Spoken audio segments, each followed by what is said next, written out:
Rosas había inventado un gran negocio, que era el de salar carne, junto con otra gente, para vender...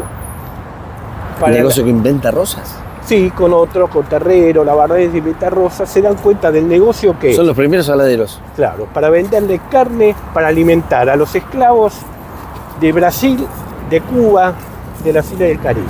De acá salían los barcos, es decir, al cuero le agregaron otro artículo de exportación.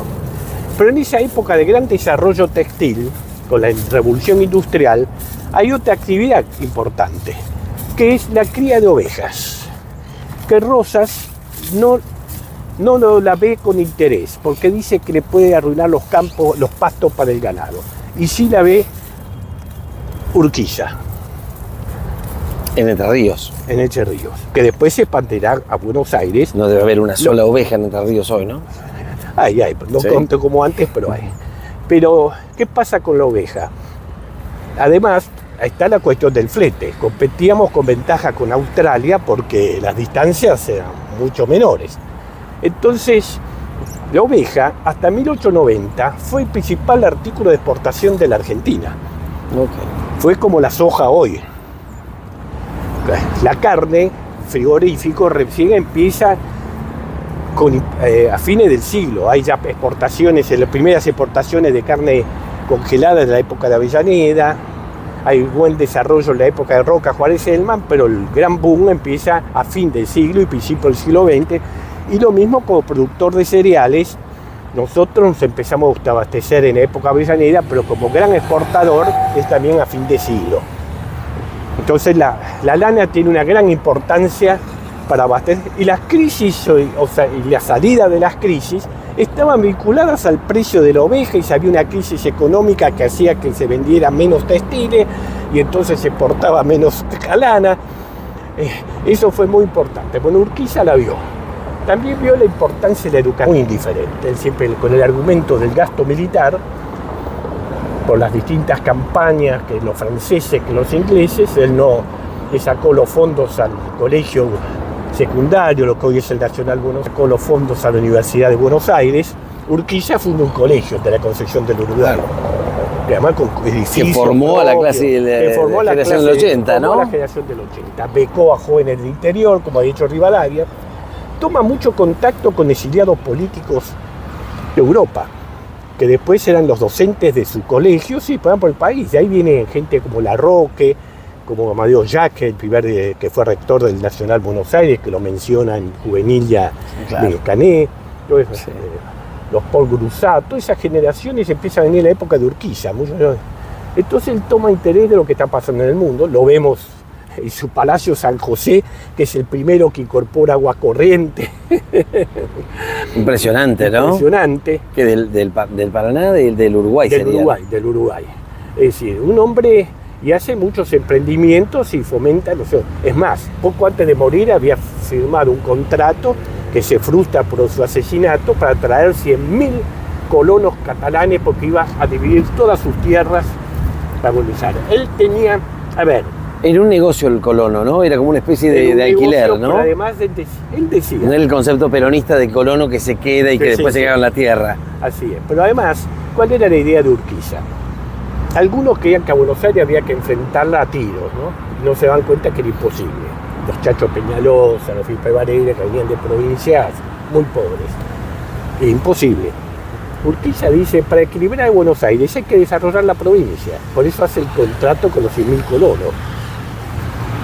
Para ser una provincia importante, propia. Es decir, un hombre poblada, desarrollada. O el tema de poblar es su tema. Roca lo vio, así es. Pero este siglo no se ve tanto, ¿no? El tema de poblar el territorio, ¿no? No se ve. Al cual, ¿quién te dice que no hay que recibir inmigrantes? Cuando tu territorio despoblado. Todo vacío. Todo vacío. Y Urquiza la vio, bueno, planeé esa campaña, y además Urquiza resuelve, después de Caseros, ¿qué hace? Empieza a conciliar con los gobernadores que hasta unas semanas antes lo habían tratado de loco, traidor y demás, los gobernadores que habían permanecido fieles a Rosas. Y hay algo muy interesante, y eso provoca el alejamiento de gente como Sarmiento, como mí, que dice cómo se vende con su asesino. Muchos años después, Sarmiento dice: Urquiza tenía razón. Era lo único que había. Algunos de esos gobernadores, la mayoría eran ignorantes. Unos cuantos eran ladrones, algunos asesinos, pero era lo que teníamos. ¿Quién éramos nosotros? Era lo que tenían el poder en su provincia. Fue una genialidad, demostró ser un gran político. Y con eso tuvimos la Constitución de 1853. El otro tema es que después Urquiza... ¿Entre Sarmiento y Urquiza había habido pica? Hubo pica porque Sarmiento dijo: este va a ser un nuevo Rosas. Y se equivocó. No solo Sarmiento, muchos pensaron eso, ¿no? Se equivocó y años después lo reconoció.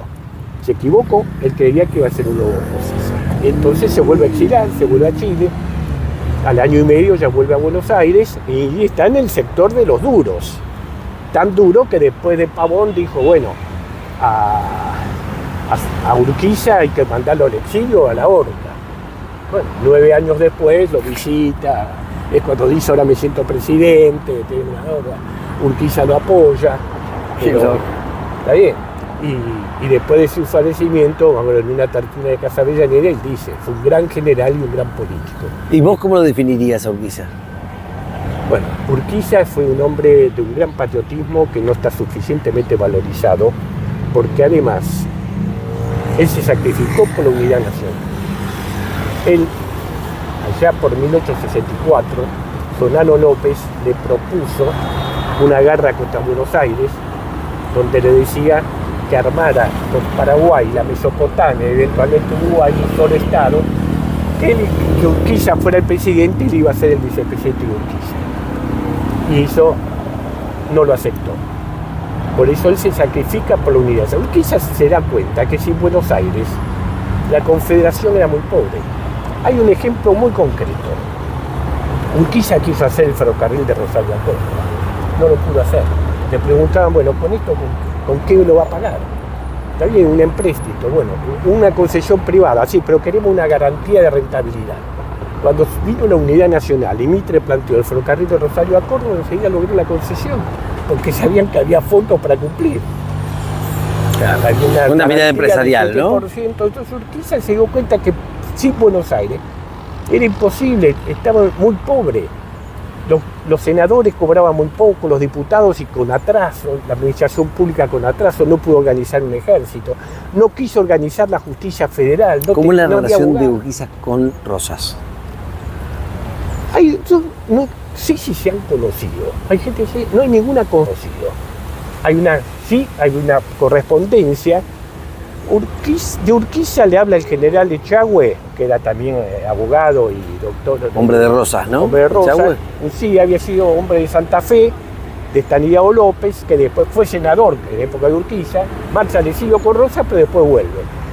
Bueno, Echagüe le habla de Urquiza ya por el otro tren, le dice: sospecho que es unitario ese joven. Ahora, no tengo claro si se han conocido o no personalmente. No hay ninguna constancia, pero simplemente hay gente que asegura que no y otros que aseguran que sí. Qué raro, ¿no? Es impensable, ¿no? Es impensable, pero parece que ¿Tipos contemporáneos, tipos de un perfil? Bueno, Rosas era muy reticente. Por ejemplo, un día viene el gobernador de Mendoza, el Fray Aldao, quiere hablar con él. Es visitado por Manuelita, lo instalan bien, le hacen retratos. Le invitan a él y a la mujer a pasear por acá, no puede hablar a solas con Rosas, pasan 15 días, quiere hablar, no lo recibe, le organiza después una fiesta y lo manda de vuelta. Era muy escurridizo. Dice, bueno, insistía en hacer retrato porque decía que quería hacer el museo con las figuras de la Federación, el panteón de las figuras federales, entonces decía un cuadro, era muy evasivo. Interesante, sí, ¿no? Muy evasivo. Bueno, hay una frase de Rosas impresionante. En el fondo le tenía desprecio. El general Echagüe, cuando embarcan rumbo al exilio, le dice a Rosas: dígame, general, ¿por qué no organizó el país usted? Hay una versión que dice que había uno que decía que no se había ocurrido. No es eso. Según Echagüe le dijo, ¿y con quién quiere que lo hiciera? Con esos bárbaros de las provincias. Había un desdén en el fondo. Urquiza no tenía Urquiza que y de alguna manera malado, porque vos me decís que Urquiza decía que el resto de la Confederación era pobre. Era pobre. Entonces algún punto había. Pero había Ahora, Buenos Aires, en mi mirada de estudiante de historia, es una aduana, un puerto, pero una ciudad muy chica, muy chata, sí. Al borde de un río marrón y una pampa poco explotada. Pero mira, curiosamente... Uno piensa que las minas de Potosí y todo eso era mucho más rico, más poderoso. Sí. A ver, yo conozco Potosí, conozco Chuquisaca, Sucre, que era la famosa Chuquisaca de esta universidad, tiene construcciones que no tenía Buenos Aires en esa época. Sin embargo, por ejemplo, un oficial prusiano que viene de Lima, la capital virreinal, al Río de la Plata, muere en la batalla de Ituzaingó. Cuando conoce Buenos Aires dice, esta es la mejor ciudad de América del Sur, por el ambiente social, cultural y demás. Es decir, si vamos a ir del punto de vista edilicio, sí, había ciudades mucho más importantes, pero ¿cuál es la importancia de Buenos Aires? Que al estar en el Atlántico, había más contacto con lo que pasaba en el mundo. Y eso impresionaba a algunos viajeros. Notable, sí, porque muchos viajeros que le escribieron a Buenos Aires. Sarmiento, cuando permanece unos meses en Buenos Aires antes de volverse a Chile, queda impactado. Sarmiento ha ido a Europa, ha ido a Estados Unidos, conocía a Río de Janeiro, ha vivido en Santiago de Chile. Dice algo así, este país va a progresar, tiene futuro. ¿Y qué le impresiona? Por ejemplo, acá hay público. En Santiago de Chile, para los teatros de 500 personas, acá hay varios espectáculos al mismo tiempo, ópera en un lado, un concierto. Buenos Aires ya era culturalmente fuerte. Sí, sí. Lo que llamaban ya con alguna pomposidad en época Rivadavia, las Teras del Plata.